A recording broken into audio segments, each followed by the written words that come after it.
Hey guys, welcome back to my channel. Today I've got the block here from the Cub Cadet snowblower engine that I took apart in a recent video. Some viewers were asking me how to remove a certain bearing that is in the block, and I'm going to show you how to remove that bearing by making your own puller out of a bolt like this.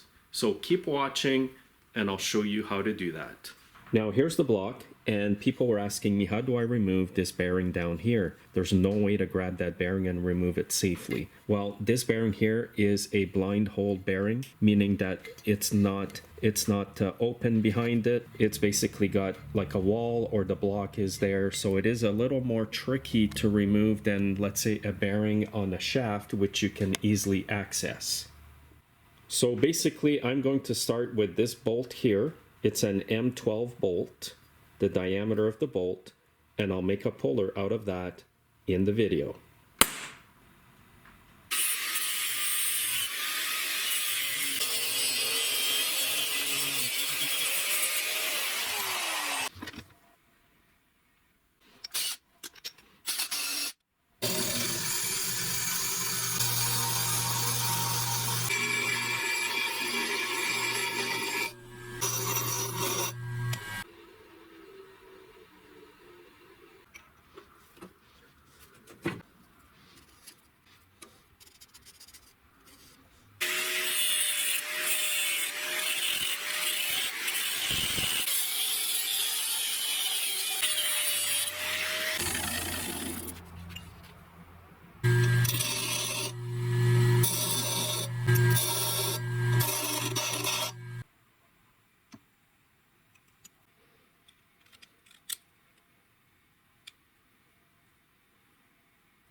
Alright guys, so I've got the puller all done and I'm going to show you how to use it.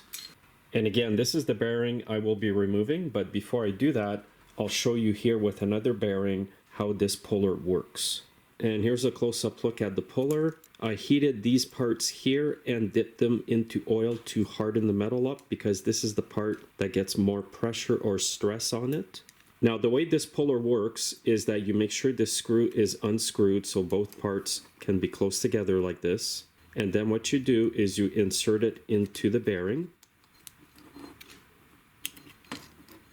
And then when you tighten up the screw, it will expand the two legs or the 2 feet.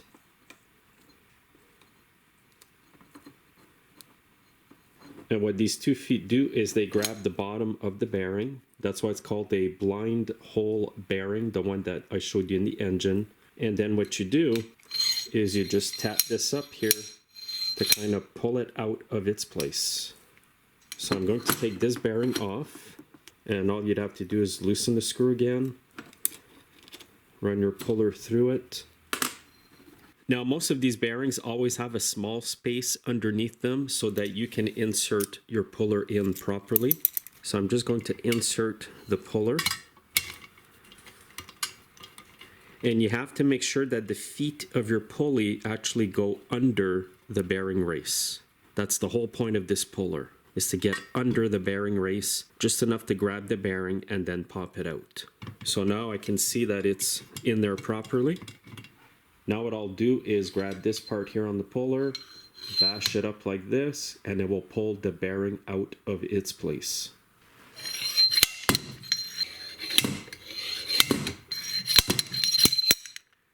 And it's that easy, guys. And again, just loosen that screw and you can get your puller out of there. It's that easy, guys. And now if you reinstall a new bearing, you can just tap the outer race.